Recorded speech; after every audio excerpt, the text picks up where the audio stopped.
তো নমস্কাৰ বন্ধু বান্ধৱীসকল, আজি এইটো ভিডিঅ'ৰ জৰিয়তে আপোনালোকক BAMSৰ এক্সপেক্টেড কাট অফ 2022 কিমান মান হ'ব পাৰে কেটেগৰী ৱাইজ চাম। সো ভিডিঅ'টো প্ৰথমৰ পৰা শেষলৈ চাব। যিবিলাক কেণ্ডিডেটে আমাৰ চেনেললৈ প্ৰথমবাৰলৈ ভিজিট কৰিছে, সদায় দৰে মই আকৌ এটি ৰিকুৱেষ্ট কৰিছোঁ, চেনেলটো ছাবস্ক্ৰাইব কৰি ল'ব যাতে এনেকুৱা ধৰণৰ আপোনালোকে নিট ৰিলেটেড আপডেটবিলাক সময়ে পাই থাকে। সো বেছি আমি অযথা কথা নপতাকৈ ডাইৰেক্টলি আমি টপিকৰ ফালে আগবাঢ়োঁ।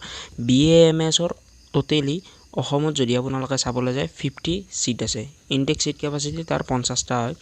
ইয়াত জেনেৰেলৰ বাবে প্ৰায় 25টা বা 26টা মান সিট আছে। তাৰপিছত OBCৰ বাবে 12 নে 13টা, তাৰপিছত SCৰ বাবে 3টা, এনেকুৱা ধৰণৰ কোৰ্চ মানে ডিভাইড কৰা আছে BAMSৰ কোৰ্চটো। সো সিট কেপাচিটি বেছি নাই। সেই হিচাপে আপোনালোকে যদিহে চাবলৈ যায় BAMSৰ এক্সপেক্টেড কাট অফটো কোৱাও বহুত টান হৈ যায়, কাৰণ ডাইৰেক্টলি আমি ক'ব নোৱাৰোঁ, কাৰণ সিট কেপাচিটি বহুত কম। মানে বেলেগ যদিও চাব যায় আপোনালোকে MBBS বা BDSৰ কোৰ্চতকৈ BAMSৰ কোৰ্চটো মানে বহুত সিট কেপাচিটি কম, 50টা সিট কেপাচিটি। সো সেই হিচাপে ইয়াৰো কাট অফটো বহুখিনি যায়। কেটেগৰী ৱাইজ চাম 2021ৰ চাবখিনি। তো লাষ্ট ইয়াৰ 2021ত জেনেৰেল কেণ্ডিডেটৰ 520+ মাৰ্কত পাই গৈছিল। সো 520+ মাৰ্ক যদি আপোনালোকৰ এইবাৰো আছে, আপোনালোকে BAMS পোৱাৰ আশা আছে। নেক্সট আছে আমাৰ EWS category. EWS category last year 2021ত 512 মাৰ্কত পাই গৈছিল। সো সেই হিচাপে আপোনালোকে এইবাৰো যদি আপোনালোকৰ মাৰ্ক 515 বা আশে-পাশে আছে, আপোনালোকে পোৱাৰ আশা আছে।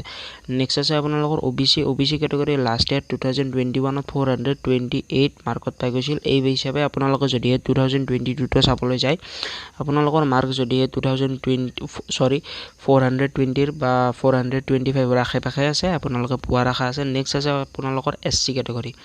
SC কেটেগৰীবিলাকৰ বাবে 421 মাৰ্কত লাষ্ট ইয়াৰ BAMS কোৰ্চ পাই গৈছিল। সো সেই হিচাপে এইবাৰো আপোনালোকৰ 420+ মাৰ্ক যদিহে আছে বা আশে-পাশে আছে, আপোনালোকে পোৱাৰ আশা আছে। নেক্সট আছে আপোনালোকৰ STP অৰ্থাৎ ST প্লেইনবিলাকৰ বাবে লাষ্ট ইয়াৰ 2021ত ST প্লেইনবিলাকৰ বাবে 355 মাৰ্কত পাই গৈছিল। সেই হিচাপে এইবাৰো যদিহে আপোনালোকে চাবলৈ যায় সমপৰ্যায়ৰে থাকিব, 350ৰ আশে-পাশে যদিহে আছে, আপোনালোকে BAMS কোৰ্চটো পাই যাব। নেক্সট আছে আপোনালোকৰ ST হিলছবিলাকৰ বাবে। ST হিলছ বা STHৰ কাৰণে লাষ্ট ইয়াৰ 260 অৰ্থাৎ 260 নম্বৰত পাই গৈছিল। সো এই হিচাপে যদি আপোনালোকে এইবাৰো চাবলৈ যায় 260+ বা 260ৰ আশে-পাশে যদিহে আছে, এইবাৰো আপোনালোকে পোৱাৰ আশা আছে। সো এইখিনি আমাৰ ডিটেইলছ আছিল BAMSৰ কোৰ্চৰ। যদি আপোনালোকে নিট ৰিলেটেড আপডেটবিলাক সময়ে পাবলৈ বিচাৰে, চেনেলটো ছাবস্ক্ৰাইব কৰি ল'ব আৰু লগতে ডিছক্ৰিপশ্যন বক্সত আপোনালোকে আমাৰ অফিচিয়েল হোৱাটছএপ গ্ৰুপৰ লিংক পাব, য'ত জইন হ'লে আপোনালোকে ৰেগুলাৰলি মেডিকেল কোৰ্চৰ লগত ৰিলেটেড আপডেটবিলাক পাই থাকিব। আজিলৈ ইমানে। জয় আই।